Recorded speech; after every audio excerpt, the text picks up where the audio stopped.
있어. 그러니까 우리가 막 이렇게 어떤 길을 다시 만든다고 할 때 바닥 재료를 싹 걷어내고 새로운 그 재료로 딱 코팅하고 끝 이렇게 하잖아요. 그런 것들이 가지고 있는 오류 같은 걸 생각은 계속 하고 있는데 막 이렇게 작은 스케일의 거를 막 어루만져서 길을 다시 조직하고 이런 것들은 사실 잘 이루어지기가 어려워요. 행정적으로도 막 그런 계획을 하는 것도 쉽지가 않고. 그래서 동네 길은 뭐 주민들이 제안을 해보세요 막 이런 사업들도 나오고 하는데 그럴 때 중요한 게 길이라는 게 원래는 길은 뭐 흐름이다 뭐 이런 얘기가 있는데 그거는 사실 운전자의 입장에서 흐름인 거죠. 그냥 교통의 어떤 체계.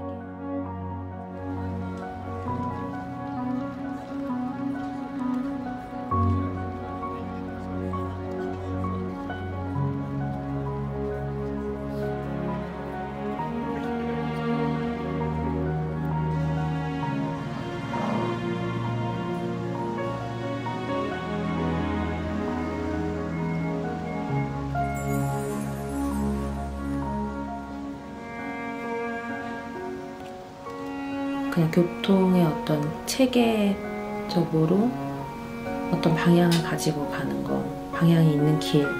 근데 거기 사는, 동네 사는 사람들의 입장에서는 길이란 거는 내가 문을 열고 딱 나갔을 때 누군가를 만나고 햇볕이든 정원이든 나무든 뭐 그런 외부적인 조건이랑도 만나게 되는 접점이 되기도 해서 그리고 내가 몇 발짝 걸으면 또 옆집 사람을 만날 수도 있고 지나가는 사람을 만나게 되고 시선이 만날 수도 있고 직접 부딪힐 수도 있고 이런 사건들이 막 생기는 외부 공간의 가장 중요한 부분이거든요. 근데 이제 길을 만진다고 할 때는 그런 식으로 접근을 하게 되면 이게 장소가 되는 거고 그게 아닐 때는 그냥 지나가는 동선의 역할밖에 안 하는 것 같아요.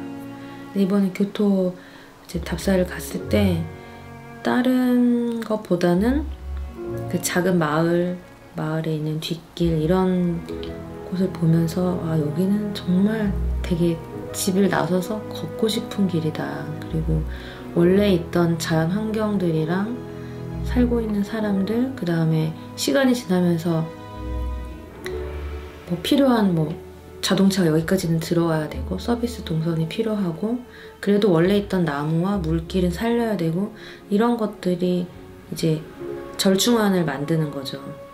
산책을 하면서 물길이 또 같이 평행하게 있고 나무가 있을 때는 살짝 길이 좁아졌다가 나무가 없는 곳은 다시 넓어지고 또 그거의 면에 있는 집들은 어디는 마당이 오픈돼 있고 어디는 뭐 주차가 가능하고 어디는 주차가 안 돼서 그냥 비포장 도로도 있고 이런 식으로 해서 굉장히 텍스처가 많이 살아있고 그래서 볼거리가 많아요. 볼거리도 많고 그게 지나가는 사람들의 어떤 정서적인 부분에 큰 움직임, 반향을 일으키는 것 같아서 지금 실은 저쪽 상업지구 있는 쪽은 관광객이나 상업 행위를 위한 어떤 추억의 어떤 거리 같은 거를 생각하고 있는지는 모르겠는데 그 부분에서 놓치지 말아야 될 것은 거기에 정주하고 있는 사람들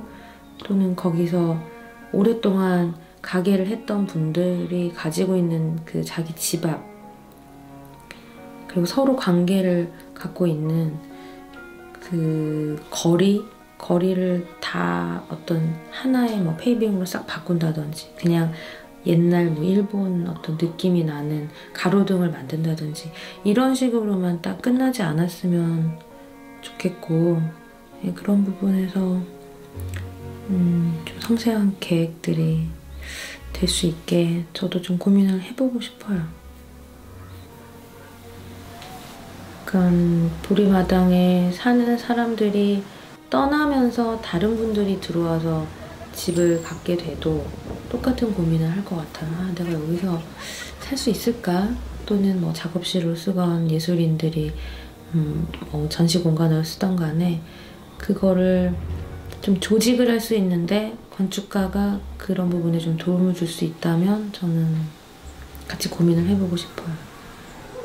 그 옛날 거를 많이 존중한다고 하는 교토라는 도시에 그쪽에는 어떻게 하고 있는지도 좀 보고 싶었고, 그래서 재미있었어요. 제가 하고 싶은 거를 했을 때 어떨까라는 생각에서 어떤 확신을 준 건물들도 좀 있었고, 그런 건물을 만날 땐 되게 기쁘죠.